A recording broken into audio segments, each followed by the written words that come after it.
What's going on? What's going on? What is freedom? That's the topic for today. What is freedom? It's very subjective. I'm gonna keep it short today. I don't feel like being on too long, but I think the first point in the theme today is the difference between having a consumer mindset versus a producer mindset. And I had to be very aware of my mindset recently. You know, I would get on YouTube.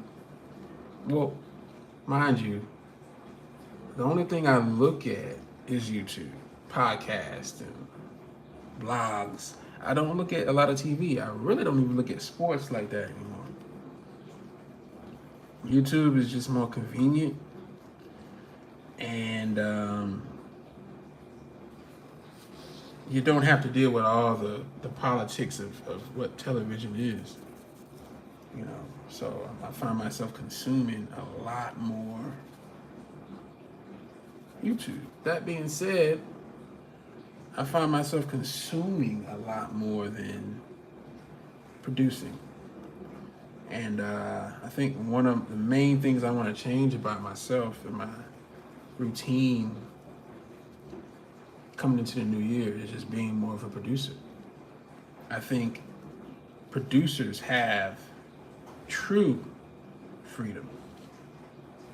Why? Because they set the price. They set the price and they make the rules. Consumers just follow the rules and take what they can get. And I'm tired of that. You know. And you might ask, why would people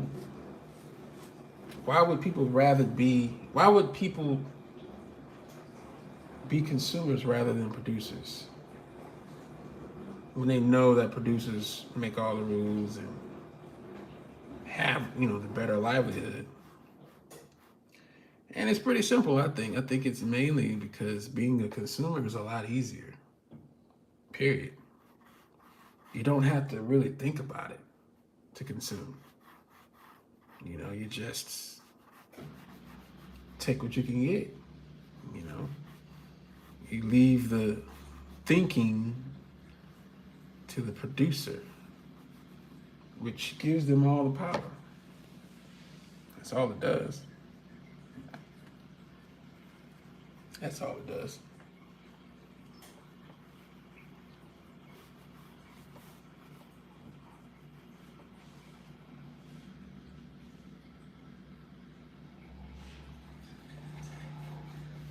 That being said, how much time do you invest in yourself? How much time? I made it a goal to at least give myself an hour a day, which is cheapening myself really, but giving myself an hour a day still gives me the chance to make something happen.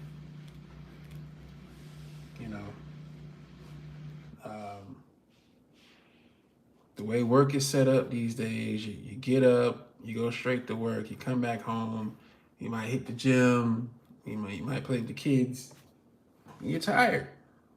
You want to go to bed. I wanted to go to bed tonight. I didn't really want to get on live. I didn't really want to fulfill the promise I had made to myself. I wanted to go to sleep. But I think one of the main differences between producer and the consumer is the accountability that you give yourself, that you have to give yourself to be a producer. You can't quit on yourself because you don't eat as a producer. There's nobody signing your check. There's nobody, you can't just show up and zone out like a consumer can. The producer always has to be ready, always has to be on point, always has to be going extra mile for themselves. And that's not easy. It's not easy, but it pays off in the long run. So I think the first step to freedom, true freedom, is developing a producer mentality. Just always operating in the frame of how can I bring value to a situation as opposed to what can I get out of the situation. And that can go for relationships, that can go for business, that can go for just being at a job. You can be a producer and be working a job. It's a mentality. It starts in your mind first. Everybody's not going to be able to just be their own boss out the gate. But it really starts in the mentality. You could be your own boss and operate like your own boss before you're even that. It starts in the mind. You develop that mentality. I know for a fact people will treat you as such. But I think it really boils down to the respect and the time that you give yourself to become that producer, that boss mentality. So that's the first step, I think, to true freedom. I don't know too many famous consumers. Usually the famous people are the ones making the world change, impacting. And it's because they made that shift mentally first before anything. Now, in this journey, I want to ask, how many of us are scared to be alone? Really, that's a serious question. Because the more you develop a producer mentality, the less you have time to hang out with people in a consumer mentality. When money gets low, times get tough, consumer mentality, you automatically want to go find another job. You want to work 2 jobs, 3 jobs, pick up overtime hours, go harder at your own job, ask the boss for a raise. That is the consumer mentality. And, that is, I feel like, our default mentality for a lot of people. It's the default mentality because, it's the path of least resistance. It's like, okay, it's like, being a child. You want some more to eat, you ask your mom, your dad, hey, I'm hungry, I need more food. And they go get you some. They figure out a way. It goes the same way with being a consumer. You need more money, you ask for it, right? As a producer, the mentality shifts completely. You need more money, you can't really ask for people straight up for more money. You got to create you have to find a problem to solve and solve it.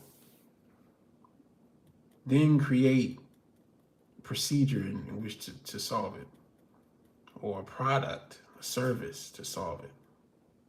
And that takes time. And it's not a guaranteed payout. So it's a gamble that a lot of people aren't willing to take,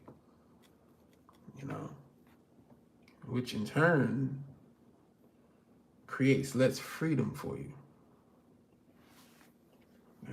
So you really got to ask yourself, in this journey, are you willing to do it alone? Are you willing to forego having a bunch of friends? Are you willing to forego having a partner with you the whole time as you go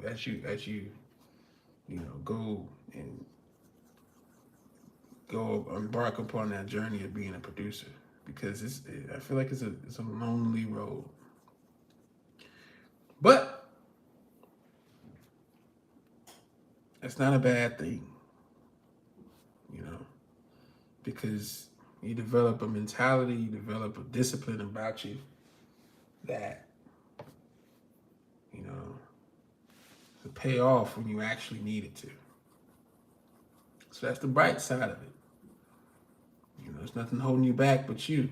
If you fail, you can't do nothing but blame yourself. You know. But so yeah, that's the question I have. I mean, are you willing to do it alone? And another thing I want to talk about too is you're finding your tribe. Finding your tribe. I think as humans, man, we yearn to be a part of a group, to be accepted by society, by the world. You know what I'm saying? And we yearn for that. We're willing to do anything to get that. You know, but I think a lot of us find that there's not really a group that we are, you know, that we have in common with. You know, there's a lot of people out here who don't have a tribe, who don't have, you know, a friend group or a group of people who think like them. They haven't found it yet. And for a lot of people, you can get them down. You can get them real, you know, depressed, or you're just super lonely. But really, I think not having a tribe is God's way of saying, hey, you need to start your own thing. You are probably the light that people want to gravitate to. It's you that need to start the tribe, start the group. It's you that connects people. That's kind of the perspective you have to give yourself. And maybe I'm weird, maybe I'm different for a reason.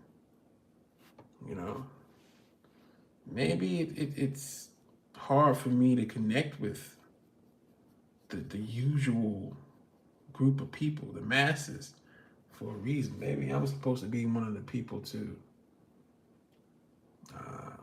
give people another option, you know? And I'm finding that within myself. It's like, you know, I never felt like I had a group that I was just, you know, connected with off the bat. Never felt that, you know. Been times I tried to make it or force it, and for whatever reason, it didn't pan out. But I'm glad it didn't, because it forced me to look inward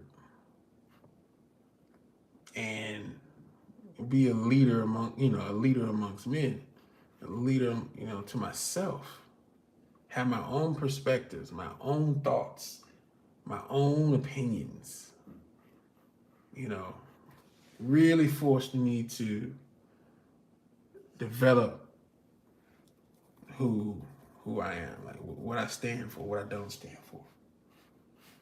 A lot of times if you're in a group, you go along with the program because you want to stay in the group, you know? It's that peer pressure. And I'm proud to say I haven't really experienced much of that. I don't roll in packs, you know. But like I said, it's not that this journey is not for everybody. It's just not. Everybody's not built for that, and that's okay. You know. But yeah, so in this journey of having a producer mindset, gaining true freedom, I think it's important to find to understand and know your vice. What is your vice? What is the one thing about you that holds you back? That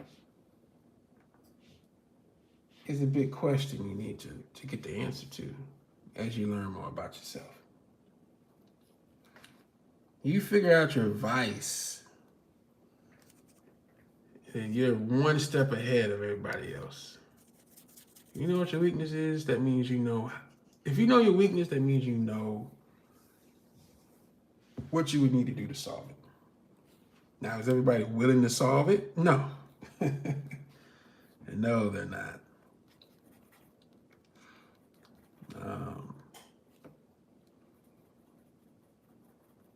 But yeah, the first step is recognizing what it may be. For some people, it's drugs. You know, for some people, it's being too emotional. For some people, it's fear or failure, just fear in general. For some people, it's laziness, you know, and unmotivated. These are vices. These are different things that hold you back from achieving your best self.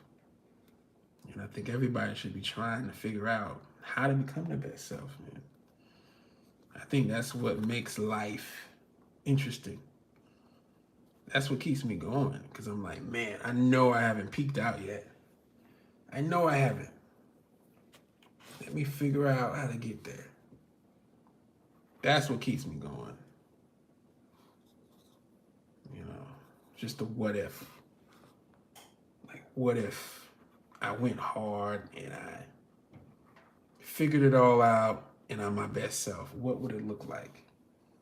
That's the only thing that keeps me going, really. That and the idea of legacy, passing on what you built down to your kids. You know, those two things is what keeps me motivated and keeps me, you know, trying new things. Can't tell you how many things I've tried and failed at. So many. It's so many things. But it's made me fearless. You know, I think that's one of the key qualities you need to be a producer, to have a producer's mindset. Because having a producer's mindset is power. Having that power to manifest, to create what you want out of this life. And it's not all just you. You got to be connected spiritually too. You know, it's a process. It's understanding who you are to the point where you're confident enough to ask for exactly what you want from God. But at the same time, hold yourself accountable for what it would take to get what you desire. You know, I'm sure God gets all types of questions, all types of wishes. But he's not like some genie in a bottle, man. He's not. I think praying is just a matter of affirming what you want. And it's already really yours. It's just a matter of you obtaining it, taking the steps to obtain it. That's the hard part. That's the difficult part. The steps in between receiving it and then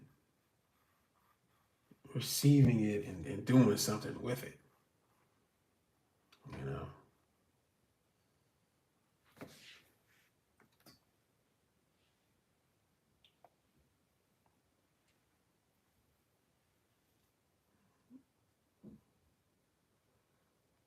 So it leads me to my last point. How much does freedom cost? How much? How much do you think it costs? You know? Does it have a price tag to it? It's a real question. Is the homeless man you see on the side of the road, is he free in his mind? Does he look free? does he look like he didn't? Does he look like he lost his mind? Because there's a difference, you know. You could look free and just be out your mind. You don't want that, but you know.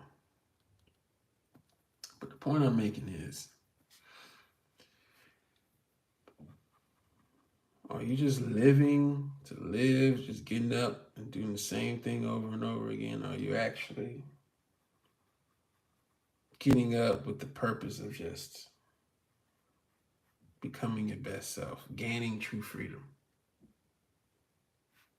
That's what I want, true freedom. Freedom to me is just being able to do as I please when I please, and not have that worry of, you know, adhering to the whims and needs of somebody, you know, in charge, quote unquote. I mean, you look at these famous people, you know what I'm saying? And you know, with everything that's going on today, it's obvious that they're not free. They're just giving the illusion of freedom with that money.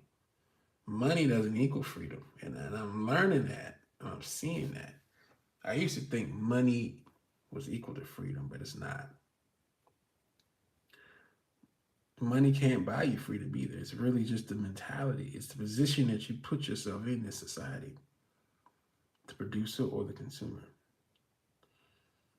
You know,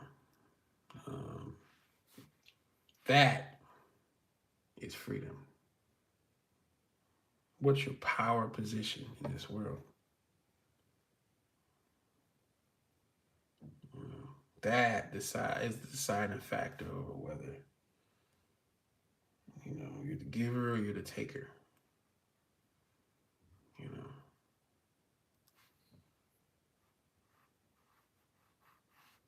So yeah, these are just questions and different topics to marinate on. I kind of breezed through them. I kind of breezed through them tonight. I'm a little tired, man. I went to the gym, had a good workout. It was good therapy, you know.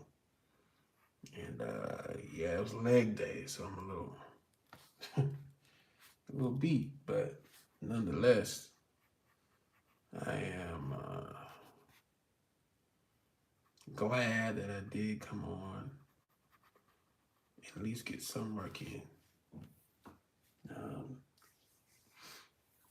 the hardest part is consistency for me, you know. So building that consistency is really just a part of the discipline that I'm trying to give myself. Got to start somewhere, you know. Got to start somewhere.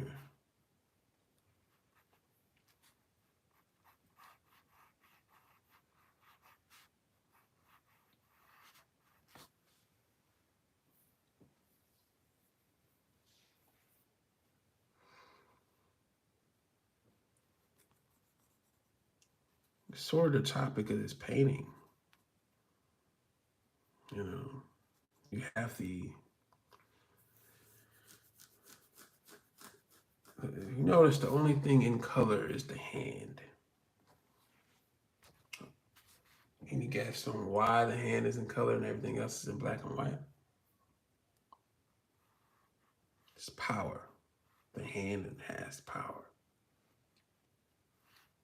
The hand is the producer. And the falling man is the consumer.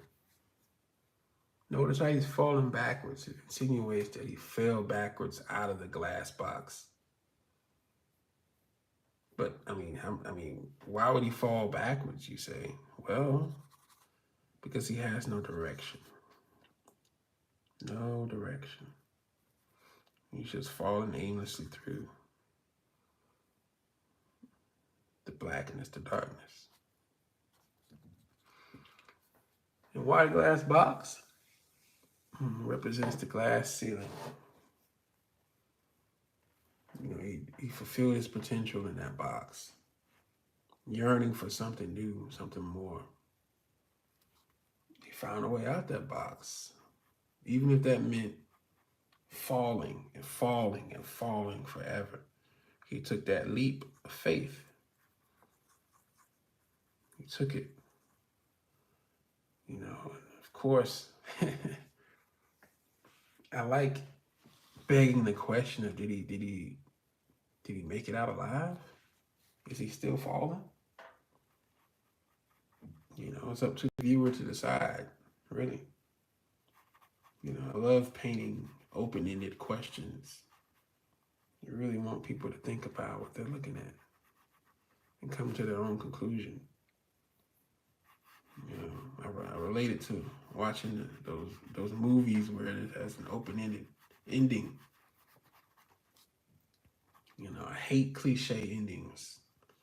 I want to make my own ending in my head, you know? I love movies that give me the opportunity to think and put myself in the shoes of the protagonist, you know? That's how I kind of set up my paintings, you know, but yeah, really, the idea of this painting came to me randomly one day, you know, and just felt kind of beaten down by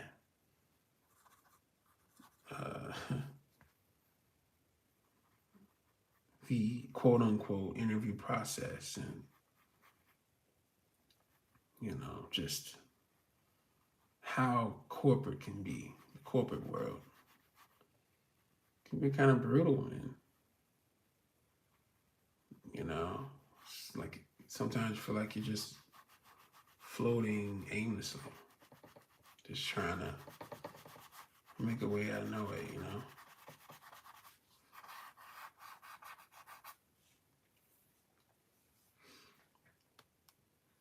But yeah, I'm not going to stay on too long tonight. Just wanted to open the doors for some questions, some open-ended questions, and give people something to think about as they go on through their busy days.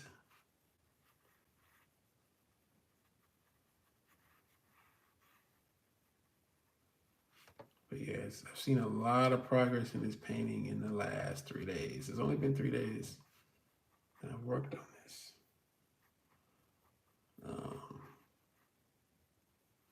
And I've been really enjoying it.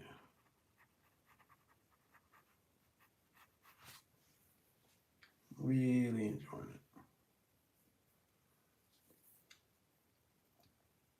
it. On that note, I'll catch you guys later. Appreciate you coming through. Peace.